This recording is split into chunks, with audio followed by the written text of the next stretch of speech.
We're here with Joel Pollak, the senior editor-at-large at Breitbart and the host of Breitbart News Sunday radio program. Joel, welcome to JNS. It's good to be here. Good to be in Jerusalem. So you've already come to Israel 2 times since the war started. Tell me a little bit about why you felt it was so important to come and then why it was important to come again. Well, I was here in September also, and I was with a group of Canadian journalists, and we were studying the Abraham Accords. We went to the United Arab Emirates. Peace was in the air, very optimistic, and so it was quite a shock on October 7th for all the reasons you might expect, for all the reasons everybody else was shocked, but also because I had just been in the Middle East and there was so much hope. So I felt like I had to come back, first of all, to see what was going on. Secondly, to support the people here, to make sure that people in Israel knew that we cared, you're not alone. And third, to write stories that I think will give readers in North America a real picture of what's going on here. And I think there are certain things that the media do not cover in Israel. One of the most extraordinary things, for example, is the incredible amount of volunteering and donations and incredible unity of the Israeli people. That was true on my previous visit. It's been true on this visit as well. That's not something we see in the media. The media are obsessed with casualty numbers in Gaza and so forth. They don't think about the 250,000 displaced Israelis and how Israel is taking care of those people and how people are donating and how people are traveling and going out of their way and making room for people and helping. So it's really important to me to show the integrity of Israeli society, the strength of Israeli society, because I think that's something one cannot feel from far away unless you're hearing directly about the stories of people who are making the society work and keeping it strong even in incredibly challenging times. You went down to the south almost right away, and you toured around some of the kibbutzim that were hit the hardest. Describe a little bit about what you saw, but aside from the details of what you saw, you know, the imprint that left on you and what you thought as a storyteller that you could give over to the American public. Well, obviously, when you go to Kibbutz Be'eri, I think we were the second group of journalists to go in. You see the absolute devastation and the bullet holes in the kindergarten windows and the destroyed playground equipment, and in some of the homes, the blood on the floor, even in the midst of teddy bears and cribs and ordinary life. For me, the most heartbreaking thing in a way was to see the sukkot, the little booths in people's backyards that they had set up for the holiday and that were never taken down because it was the last day of the holiday and the people were attacked and then evacuated. And I could relate to the experience of being in a sukkah because my kids had decorated our sukkah. You see the sukkah decorations all over the floor, all over the ground, destroyed. It gives you a sense that not only was there a battle there, but also just an incredible moment of destruction and despair. So you feel that. You also talk to some of the people who defended Be'eri. I found out today, actually, that one of my second cousins who's in the Israeli military was there defending Be'eri, and he fought in the battle there. I just found that out today. I have relatives all over Israel, catch up with them as I go, and I hear the stories. I was also in Netiv HaAsara, which is close to the Gaza border, and it didn't have the same kind of destruction that Be'eri had. It didn't have the same scale of battle, but 20 people were murdered there, and some of those murders are the most graphic of the entire episode. So it was very moving to be there to see for myself some of the places that we know people were murdered. And it's important to go. I've been to the concentration camps, the death camps of Poland and Czechoslovakia, the Nazi death camps. I'm not calling them Polish. I don't want to spark a diplomatic incident here, but you know what I mean. These are the places where Jews were murdered. In Lithuania, where my family is from, where people were shot into open pits and that sort of thing. And there are little memorials on the edges of every little town. And it felt like that. It felt like going to one of these places where something terrible had happened to Jewish people simply because they were Jewish and they were attacked. Of course, there were other victims as well, Arabs, Muslims, Bedouins, Druze victims, and heroes from those communities as well. But it's very important to go and to remember and to bear witness. And I needed to tell my readers about what happened and make sure they weren't getting it just from CNN or even from Fox News. They needed to get it from Breitbart because they trust Breitbart and they trust that we're going to give them a firsthand experience, a journalistic account that is very much like citizen journalism, the kind of account you would write if you could, and that feels very real to people. It was very important for me that Americans understand exactly what happened. We spoke after your first trip to Israel, and you, I think, made a very interesting point that the Hamas terrorists, by committing this attack, would want to drive people away from Israel. And you noted the opposite. Tell me a little bit more about that. Yeah, when I was looking at the demonstrations on campus in the first week after the war, so before Israel had responded in any way, Students for Justice in Palestine, which is a nationwide group, it has funding ties that are quite notorious. It's a topic for another day, but someone leaked their talking points to me, what they were telling their chapters to do. And if you read the talking points, it's very interesting. They were thrilled by the terror attacks because they loved the sight of Israelis running away. And if you look at what the Iranian leader, Khamenei, tweeted, he retweeted a video in which you see the people at the party in Reim running away. And that got people who hate Israel very excited because they thought that was a metaphor for what was happening overall. We just need to have enough of these terror attacks and all the Israelis will run away. And in fact, what I have found is the opposite. First of all, there are Israelis coming back to Israel to fight, to return home, but also that Israelis are going to where the need is. And that even on that day, on October 7th, there were Israelis who drove from the far north of the country. As soon as they heard what was going on, they drove from the far north to join the fight. Many of them lost their lives, but many of them fought and liberated these towns and these kibbutzim that were under attack. I spoke to the parents of a Druze soldier, Salman Habaka. He was a tank commander, and he died in Gaza. But on October 7th, he drove from his village in the north of Israel all the way to Be'eri, 3 hours south, and he told people down there that he knew, get the tanks ready, we're going in with the tanks. Israelis went to the fight. Yes, people ran for their lives if they were unarmed, but I think what Israel's enemies underestimate is the degree of strength in this society and the degree to which people are willing to sacrifice everything to make sure that this society succeeds, not just survives, but also succeeds and thrives. Right. I think that many people around the world, they don't understand the Israeli response to October 7th. They think that perhaps this is just the next round in a cycle of conflicts over the last several dozen years. Tell me why you think this is different, and in speaking with Israelis, what do they tell you that indicates that this is something very different than anything we've seen in the past? When I've spoken to survivors of some of the communities that were attacked, they have said something very consistent to me, which is that before this attack, they distinguished between Hamas and the Palestinian people. They felt that Hamas had exploited and suppressed and oppressed the Palestinian people just as they were attacking Israeli civilians. They don't make that distinction anymore. And the reason they don't is, first of all, the absolute brutality of the Hamas attack. Secondly, the degree to which it was celebrated by Palestinians in Gaza. We've all seen the video images of returning Hamas terrorists with bodies and captives and so forth. But also the fact that civilians participated in the carnage.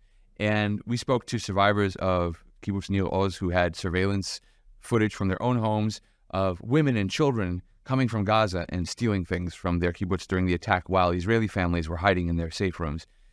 And many people in these kibbutzim were very much in favor of peace. They volunteered to help Palestinians. They drove Palestinians to the hospital if they needed to ride from Gaza to wherever they were going in Israel to get medical treatment. And they feel that, first of all, Hamas is now a threat that they cannot ignore. And secondly, that they're no longer prepared simply to wait for the Palestinians to decide to live with them. They have to get rid of this threat. They know that it's not every Palestinian that supports Hamas, but they are setting aside the concerns that one would normally have about war and the cost of war and what this says about the future. Hamas has to be eliminated, otherwise Israelis can't live in that area. And really, if Israel can't eliminate this threat, Israel itself, its sense of purpose is challenged, because the whole reason to have Israel is that there would never be these kinds of threats to Jewish people. So there's something existential that happened here. And it's different from a round of rockets versus airstrikes, which is a little bit more abstract. Yes, it's very real to the people who are in the line of fire, but there was, I think, this idea that the Iron Dome anti-missile system would sort of keep Israelis safe, and it has kept Israelis safe. It's very important. But this was something else. This was also, if you want to compare it to something, it was almost like the Rwandan genocide, where people looked their victims in the face before doing horrific things to them. And I think that changed the Israeli attitude toward Hamas and its role and its relationship with the Palestinian people.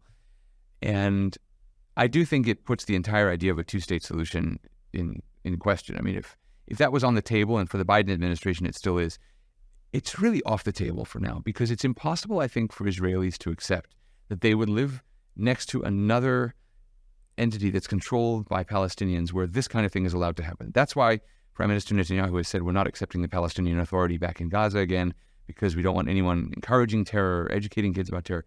So I don't think that realization is set in Washington just yet. But I think the scale of the attack, the horrific atrocities of the attack, the cruel, brutal inhumanity, the taking babies hostage, I mean, we know all the stories. It's really convinced Israelis that Hamas has to be dealt with. And if you talk to Israeli soldiers, they say, I am prepared to give up my life so that no child ever has to suffer the way Israeli children suffered on October 7th.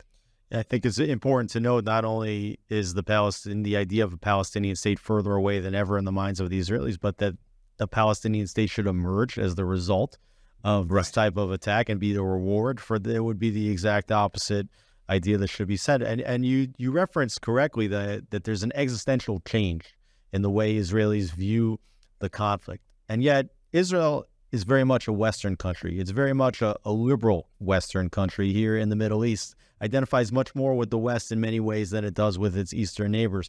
How come it is that in Washington and in Main Street in America that they have not come to make that shift that the Israelis are making after October 7th? Well, I would distinguish between Main Street and Washington. I think Main Street America understands that there's overwhelming support in the United States among the American people for Israel. In fact, there was a poll done by Rasmussen that said 68% of Americans oppose a ceasefire in Gaza, even though the far left wing of the Democratic Party wants one. 68% of Americans say no, because Americans understand that you have to deal with terrorism. Washington is a different story, and there's a permanent political foreign policy establishment there that is deeply invested in the two-state idea, and they're not willing to let it go even when it's completely impractical. I mean, I also saw Biden's op-ed in the Washington Post this week said that there shouldn't be any blockade of Gaza after the war. Well, if Gaza is still importing weapons and material that can be used as weapons, why shouldn't there be a blockade? I mean, there's so much unreality that goes into this. And let me just make another point. In all of the protests we've seen on campus and in the cities of America and around the world, we have yet to see a major pro-Palestinian leader, whether from the Middle East or from Europe or America, who happens to side with the Palestinians. We have yet to see one of these people disavow Hamas. They don't. They won't. And I'm not just talking about Muslims for whom Hamas is sort of some kind of representative in a religious fundamentalist sense. I'm talking about American leftists. They're not even distinguishing between the Palestinian cause and Hamas here. There's no moral accountability, and there's no pragmatic sense that you can't have a successful national movement with a group like Hamas. There's no way to have a successful Palestinian state that's run by an ISIS equivalent that is not only committed to Islamic fundamentalism, but is absolutely horrific in the kind of violence it embraces. So there's just no serious effort, even on the pro-Palestinian side, to create a Palestinian state. The only people who are invested in a Palestinian state are the people in the foreign policy establishment who think it's necessary. But the Palestinians don't seem to care about one.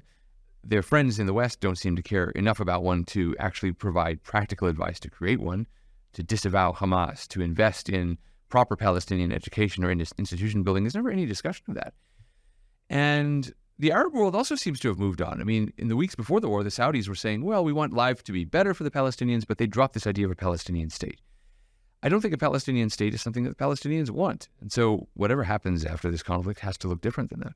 And how do we get to changing the narrative? Because if it's so deeply embedded, A, in the foreign policy establishment, and B, in the mainstream media, how do you penetrate this new idea and get people that have been pushing so hard against the wall with the same idea over and over again finally to wake up and say, you know what, we were wrong?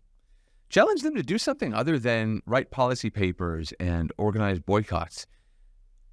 Every Jewish family in the decades before Israel became independent had a little blue box in their home where they would put little pennies, if they had them, to donate to the JNF, to buy land in Israel, plant trees in Israel. I see nothing like that happening on the Palestinian side. There's no contribution toward building anything in the West Bank or Gaza or whatever. There's just no connection whatsoever to any positive project. Well, you mean anything above ground, right? Right. It's underground. Sure, but I I would challenge those people to actually take steps to build a state if they really are serious about it. But look, the other way you change the narrative is simply by winning. When Israel is strong, all these people go back under the rocks they came from. When Israel is invulnerable to this kind of attack, then people don't have much to say. They are excited by the perception of Israeli weakness. That's why they came out into the streets before Israel had done anything. It's not about what Israel does or doesn't do. It's just when Israel is weak, they come out. When Israel is strong, they're quiet.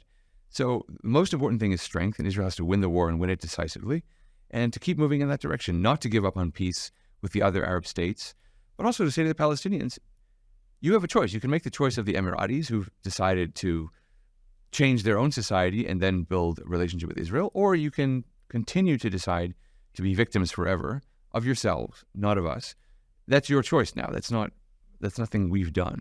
And I think Israel just needs to keep building, and I'm very excited to see the strength of the society. Again, not just the military, but the relationships among people, the things that people are doing for each other. How do you think Israel comes out stronger at the end of this? I think it's already stronger. I think Israel has put a lot of the political division of the past behind it.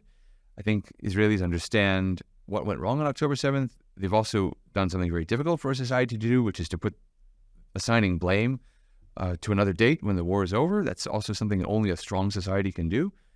And it's continuing as best it can. People are going to work.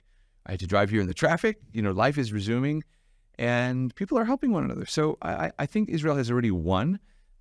There's still battles to fight. Unfortunately, there will be people who die. But I think victory is already certain. And the question is how best to shape that victory. So I think Israel is doing a tremendous job, both militarily and in a societal way. And that's what I want to try to show people, that Israel is still strong. Yes, it had a huge setback on October 7th, but it is moving forward. And what's the impact that an Israeli win has on American Jewry? It's very, very important, because I don't think American Jews have felt this vulnerable in many decades. They feel vulnerable because the institutions that American Jews trust the most, especially universities, have now become completely hostile to Israel, to support for Israel, and to Jewish students. I mean, it's not just that the pro-Israel groups on campus are being attacked. It's rabbis being attacked. It's Jewish community centers. And this is something very difficult. I do think that American Jews need to rethink our relationships to some of these institutions. So I, for example, have donated money, not that I'm a big donor or anything like that, but I've donated money to Hillsdale College, which is a Christian conservative college that happens to support traditional ideas.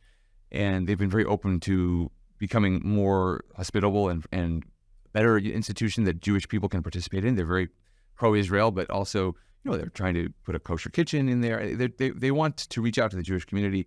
And I think that traditional values and the traditional liberal arts, lowercase l, I think that's the way that Jewish people have to look. The universities have radicalized. They're Marxist. They are basically incubators for far-left political ideology. Jews aren't safe in those environments and never have been. Communism and Nazism, these totalitarian ideologies are never good for Jews. When there is freedom, when there is the dignity of the individual, where there's faith, those are settings in which Jewish people have flourished. So I think we need to look at what kind of higher education institutions we're investing in and change that.